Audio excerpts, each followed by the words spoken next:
قریشیوال police کی ڈکیٹ gang کے خلاف کارروائیاں۔ ڈکیٹی کے مقدمات میں نامزد ملزم وحید گرفتار۔ وارداتوں میں استعمال کی جانے والی کلاشنکوف اور گولیاں برآمد۔ مزید دیکھتے ہیں ڈاکٹر قاسم عباس بلوچ کی اس رپورٹ میں۔ تھانہ قریشیوالا پولیس کی ڈکیت گینگ کے خلاف بڑی کارروائی۔ ڈسٹرکٹ پولیس افیسر لودھراں سید قرار حسین شاہ کی ہدایت پر تھانہ قریشیوالا پولیس نے SHO ملک حبدار حسین کی سربراہی میں ڈکیت گینگ کے خلاف کارروائی کرتے ہوئے ڈکیتی کے مقدمے میں نامزد ملزم وحید کو گرفتار کر لیا۔ ڈکیتی میں ملوث وحید نامی ڈکیت نے دوران تفتیش انکشاف کیا کہ وارداتوں میں استعمال کی جانے والی کلاشنکوف میں نے ریت کے ٹیلے میں چھپائی ہوئی ہے۔ تھانہ قریشیوالا پولیس ٹیم نے وحید کی نشاندہی پر کلاشنکوف اور گولیاں برآمد کر لی۔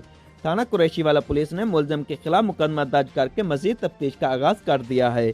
ڈسٹرکٹ پولیس افیسر سید قرار حسین شاہ نے جرائم پیشہ عناصر کے خلاف کارروائی کرنے پر تھانہ قریشیوالا پولیس ٹیم کی کارکردگی کو سراہا ہے۔ کیمرہ ٹیم کے ساتھ ڈاکٹر قاسم عباس بلوچ، فراز نیوز، لودھراں۔